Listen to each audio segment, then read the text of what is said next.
Sponsored by War Thunder. Half-Life 2 is well known for its masterfully crafted weapons. The crowbar, the gravity gun, the crossbow, entire sections of the game would be completely impossible without them. So what if we didn't have them? That's right, can I beat Half-Life 2 without ever picking up a weapon? This means no pistol, no crowbar, no gravity gun, no grenades. This simple rule will see otherwise mundane obstacles turn into complete softlocks, and if I ever touch any kind of equipable weapon, I would need to immediately reset from the most recent save, potentially wiping away hours of progress. Oh, for fuck's sake. This was probably one of the hardest challenges I've ever attempted, and in order to complete it, I had to bring the Source engine to its knees, skipping entire chapters within seconds, discovering all new game-breaking glitches, and committing some of the most heinous acts known to man. But I had no idea how bad it would get when I got off the train at City 17. Fuck you, bitch. Oh, fuck, he's pissed off at me. Get off! What the fuck? Is he gonna be stuck here now? Guys, I'm already breaking it. Making our way through City 17, the game goes pretty normally. We do the standard stuff of getting chased by the Combine, meeting Alex, arriving at Dr. Kleiner's lab, getting hit for 100 damage and I back away. Oh! What the fuck? In fact, the game actually goes extremely normally, so long as you're okay with giving the crowbar abandonment issues. But by prop climbing out of bounds and making our way over to the start of the next level, we begin preparing ourselves. Just down this hallway is the game's very first real combat encounter, and I, for one, am ready to... Oh, don't mind me.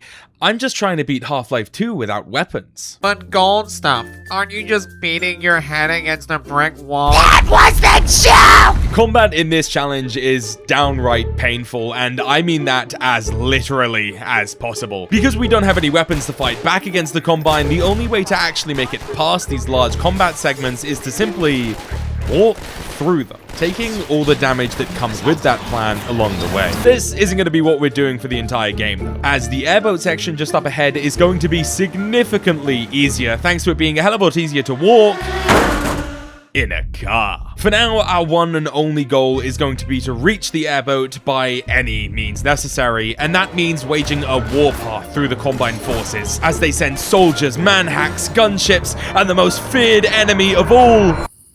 planks. No, I'm not fucking with you. Planks are actually some of this challenge's most frustrating obstacles, because where you could usually just bash them with a crowbar and keep going, we don't have a crowbar. So how do we get past this? Well, I have the same question. I tried squeezing through, going out of bounds, throwing props at it, but nothing worked. The only way we were able to make it past here was by constructing this bizarre contraption, where I would place an explosive barrel next to the planks, create a barricade using a pallet, and start dropping another barrel onto the explosive one over and over again until it blew up, and finally let me past. But hey, at least we're past the planks now, and we're never gonna have to deal with another set of planks again. That happened 2 more times, by the way. Thankfully, aside from the previously mentioned breakable obstacles, the rest of the section didn't give us too much trouble. The manhacks, while annoying, weren't an absurd threat, and before we knew it, after 20 minutes or so, we had made it to the promised land. Okay, from here, it should be a lot easier, because a lot of the problems we were having were just when there's something that's, like, breakable, when you need to break something. We're not gonna have as much of an issue with that while it's an airboat. I heard a pickup. I gotta make sure that wasn't a gun. Okay, yeah, we're fine. From here on, we actually get a very rare span of time where the game is actually played pretty close to normally. We do some physics puzzles, commit vehicular manslaughter, and generally have a fantastic old time. Even the sections that normally force you to get out of the airboat and fight your way through Combine on foot are pretty easily skipped here with just a little bit of prop climbing. We did pick up one new obstacle in the form of grenades. Now that we're supposed to have them, they'll start dropping from supply crates, which means that we can't use supply crates anymore, cutting off one more form of getting health, but that's a relatively minor problem. In general, the section is just a nice relaxing break from the hellscape that was the intro of the game. We're able to have an easy time just, wait, what are you doing? No, don't put that there. Hey, you get away from... They put a gun on my fucking airboat. This completely bars us from using it, and any method of skipping this room would similarly lead to us not being able to bring the airboat along with us, more or less marking an end to our nice and easy section. Our options from here are fairly simple. We could either continue on without the airboat and just hope that it's somehow possible to complete the rest of the chapter without the weapons or an airboat, or we could open our minds to the unorthodox solutions, the ones is that requires sacrifice. One of the holy grails of tricks when it comes to challenges like these would be no-clip. Being able to simply fly past every obstacle would make everything trivially easy, and there actually is a way to get it within Half-Life 2. By positioning the airboat in a particular way that we load the previous level while still in the dismounting animation, we simply get popped right into no-clip, but it's not as useful as you might initially think. One of the things you can't collide with while in no-clip are level load triggers, so while you might be able to fly around as much as you want within the level you're already in, you're not going to be able to go any further than that. Wait, if I go through the triggers, it's still going to be... But that then begs the question, is there any way we can retain this no-clip state while still being able to load new levels? And the answer is yes and no. By going over to one of these barnacles and touching its tongue, it returns partial physics to us. We once again get collision with terrain, triggers, and partial collision with props while losing our ability to fly, but we do retain a couple of important features from our previous no-clip state. The first and most obvious being that bullets now have no effect on us. Splash damage is still something we have to be careful of, but this is going to relieve a lot of the worries we once had when it comes to combat. But it's the second point that's a little more interesting, and that's that if we place an object right next to a wall and jump into it, whoa, we can pass straight through. This glitch persists throughout the rest of the game, and I don't think I need to mention just how powerful having something like this in our back pocket is going to be. Being able to pass through walls is going to turn a lot of the sections later into the game that would otherwise be completely impossible into an absolute cakewalk. Though, I want to snap us back to reality for a second. With all the good news, you might have forgotten about the problem that we're currently facing in the here and now. How the hell are we supposed to finish the airboat section without an airboat? 442, we are in position and prepared for Freeman. Roger that. Let us know when you have eyes on the target. Roger that, ground control. Eyes are peeled. Wait, what's that noise? This video is sponsored by War Thunder. Easily the most comprehensive vehicular combat game out there, with over 2,500 planes, tanks, and ships to pilot from 10 different nations. All of which having fully simulated internals, meaning you're not just fighting a health bar, but you're fighting the machines exactly as how they would behave in real life. But GoldStuff, what if I hate fun and don't want to enjoy myself? You're right, nerd. Show of hands for everyone who hates fun. Anyone else? Good, because now you can join the 95 million people who've also made the jump over to War Thunder's rich combat with intense immersion and realism that goes unmatched for those interested in military history, placing you right at the helm of some of the world's biggest kaboom makers. War Thunder is available on just about every platform under the sun, including the brand new mobile version, which allows me to shred the enemy to pieces even as I back hop through the rest of this chapter. So if you want to be putting some hair on your chest, try out War Thunder for free on either PC, consoles, or mobile by using my links in the description. And get yourself a massive bonus pack, including 100,000 Silver Eagles, premium vehicles, and more for new and returning players that haven't played in the last 6 months on PC and console. Thank you so much to War Thunder for sponsoring this video, and without further ado, this is where I get on. Right, Black Mesa East. Let's fucking go. Ravenholm, here we come. Welcome to your suffering. Why are you saying that? Surely we just yes click into Ravenholm, right? You definitely don't. Why? What? Why are you guys building this up so much? That's the old passage to Ravenholm. Don't go there anymore. Can I not just yes clip through that? Why would I not be able to? Why can't I just... So, update. We can't yes clip right through that. Oh, okay, so I need to load the next map. Is it just me or did I just load the next map? So, here we are. Oh, okay, now there's an invisible wall. Okay, so don't go with her. Wait, so what am I supposed to do then? Please don't take me back before the cutscene. Oh, fuck. We're gonna have to do the cutscene all over again. Oh, for fuck's sake. Pick up a box. What box? One of these? Okay, I picked up a box. Oh, so that it loads into the next... Oh, clever bastard. So it loads the next map. Box while it's on the ground. Oh, okay. Oh, I got it! Okay, and then we just yes click into Ravenholm, right? Well, the other two were talking about how this next bit is, like, horrifically painful. Gonna wager that I get through this easily. Okay. Can I just, like, break this lock the same way I did before? Oh, is this the bit that I'm now scared of? This is indeed the bit I am now scared of. You see, normally in this area, we just shoot off the lock and climb the ladder up to enter Ravenholm, but since we don't have any weapons, we're gonna have to prop climb it. Now, normally that wouldn't be too bad. I've done prop climbs of similar length before in previous videos after all, but my chat was warning me about this area for a reason. You see, one element of YesClip that I haven't mentioned yet is how it completely breaks prop climbing. Because of our weird collision with props, it can quite often lead to them getting stuck inside of you, making you completely unable to move. My chat was scared for me. They spoke of how they were trapped here for hours, days even, and they knew that I would likely be here for... Wait. Oh, that was easy. Oh yeah, I almost forgot. I'm a god! Guys, interloper? Interloper? Interloper? It's not there. Ravenholm is another section that goes pretty smoothly. With a mix of YesClip and prop climbs, I actually managed to get through it all without a whole lot to report on. Despite being the best section of the game, we actually only spend a small handful of minutes here, as most obstacles in this chapter are only blocked by thin walls that we can quite easily barge our way straight through. What is fairly interesting though is the fact that the zombies are actually some of the scariest enemies in the game while we have YesClip. Due to both the zombies always wanting to get as close to you as possible, as well as the fact that we can't move whenever there's a prop inside us, we end up with zombies simply walking inside of us and effectively soft locking us multiple times throughout the chapter. But Ravenholm in this run is only a precursor. What we're really playing for here is to make it over to Nova Prospekt, as it's the final chapter of the game before we begin the final act. But in order to get there, there's a very long road ahead of us, and getting through it all isn't exactly going to be... We've been holed up here for days now. We've lost so many already. I don't know how much longer we can hold out. Freeman's supposedly on his way, but I don't know if anyone could survive what's left. Whoa! Dr. Freeman, you won't get anywhere on foot. Come back up and get in the car.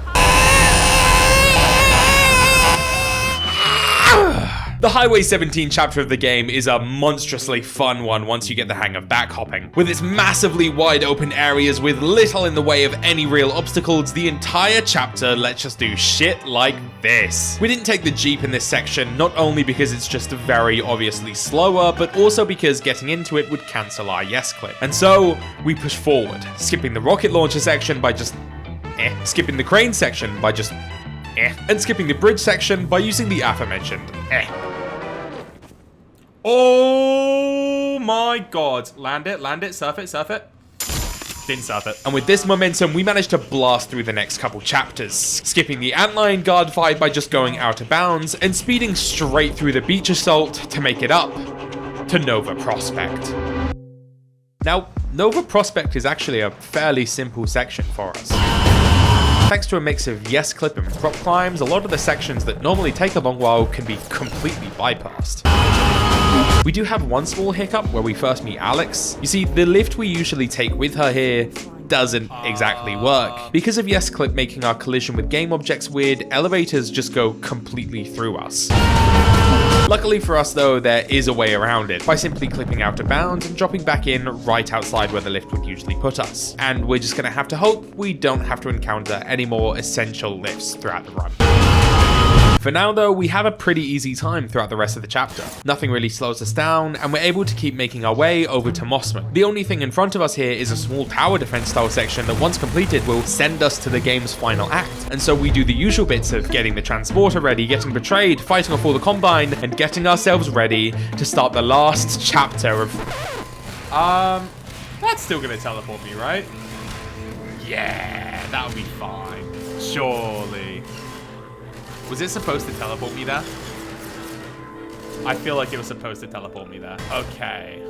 Well, all of a sudden we have a big problem. I think I might know the answer. So if I bring a turret with me, then I should be able to like prop climb into that. Like I'm assuming it's just a trigger box that's up there to load the next map. So if I just prop climb to it, we'll be fine.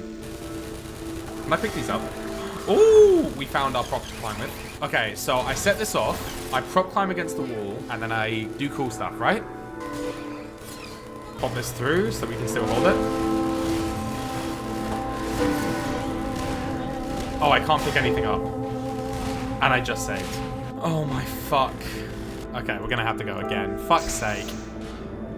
How do we do this? Over the next 4 hours, I would slowly come to learn There's no way to do this. The logic for ending this section is shared between two triggers. This one we'll call the start trigger, which starts the sequence of the elevator lifting up and then teleporting us, and one at the very top that acts as the load trigger for the next level, and importantly, only activates once the teleporter sequence is finished. And with the lift passing right through us, and the start trigger both boxing us in and making props unusable, this means that we can't get to the load trigger if we activate the start trigger, and we can't activate the start trigger if we get to the load trigger. No matter the way you slice it, we're completely stuck here. And that's the way it stayed for several hours. Several hours of mindlessly bashing my head against a wall, hoping that something, anything, would work.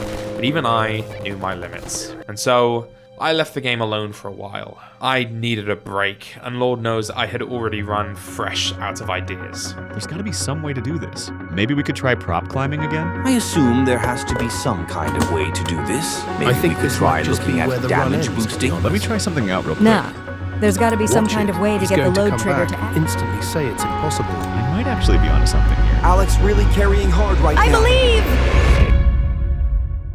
So as it turns out, there was one way. A way so ridiculous I would have never found it on my own, and that has such strict timing that even after finding it, it took me hours to pull off. It might just be the most over-the-top strat I've ever had to perform, and it all starts with this guy.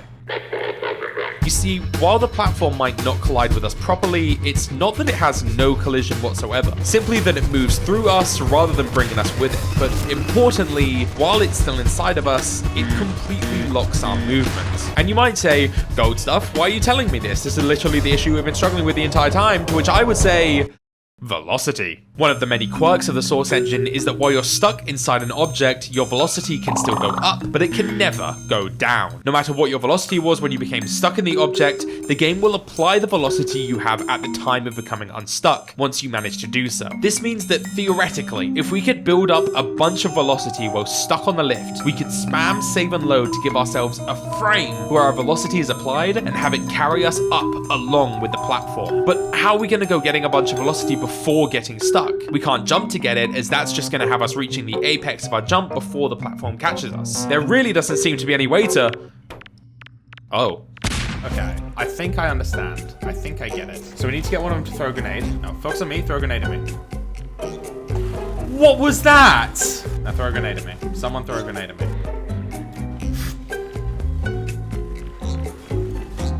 Oh, fucker. I didn't get that quick enough. Okay, we wait for another one. Contact confirmed? Needs a grenade. The contact would really like a grenade. I'm gonna save as soon as he throws the grenade.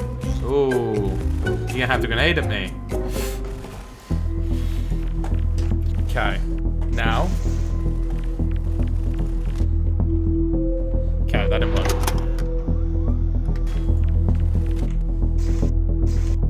That also just sent me down.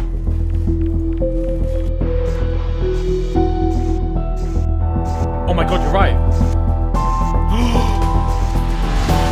Oh my god. Oh my god, guys. Oh my god. It's happening. We did it. We fucking did it. Oh my god. Oh my god.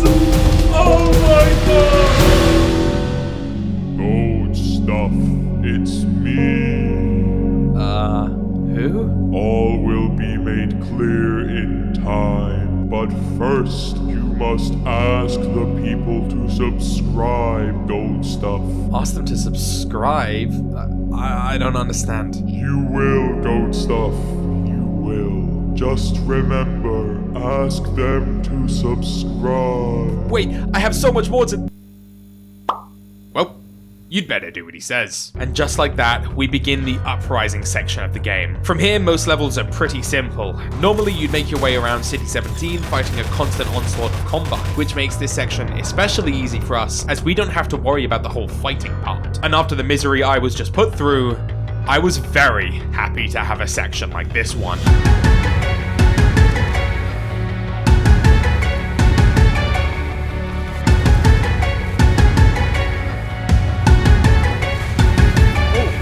I'll fucking do you in, cuz. Watch me, bruv. Outbreak, outbreak, outbreak.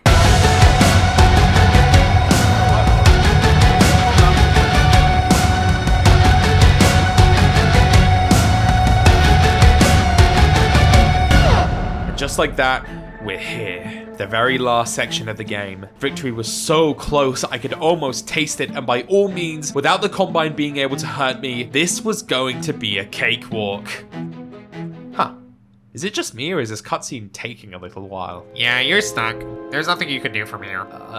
Sorry? You're stuck. The game here won't finish the cutscene until it supercharges the gravity gun that you obviously don't have, and there aren't any props for you to yes-clip with. Huh? Wait, but what if I just bring one in from another map? Won't work. Look at you, you're moving at a snail's pace. You wouldn't even have enough speed to perform a yes-clip, even if you had a prop. So I'm stuck here? That's it? No grandiose moment? This is just where the run dies? Yep, and honestly, I'm kind of surprised you weren't expecting this from the beginning. I mean, how... He's right. All other attempts at this challenge ended right here. And to any lesser man, it might seem like it's not possible to beat Half-Life 2 without any weapons. But I know something they all don't. I alone have the power to overcome this challenge. Or maybe I shouldn't say me, as this power lies with... So maybe I should give some context for a second. The general rule for these kind of challenges is no direct cheats. Things like speedrunning strats are a-okay, but things like aimbot or cheat codes, no. Source games have their own version of this. It's called SV Cheats, and it locks a lot of the commands you would obviously view as cheating, like being able to enable and disable no-clip whenever you want, and I don't think it's a difficult rule to grasp that anything protected by SV Cheats isn't allowed to be used in challenges like this one. But that equally means there's a whole list of console commands that are entirely fair game for us. And for whatever reason, some poor lone Valve intern decided that a specific command didn't need to be protected by SV Cheats. A command that paves the way for our victory, and that command is to spawn in Ronnie!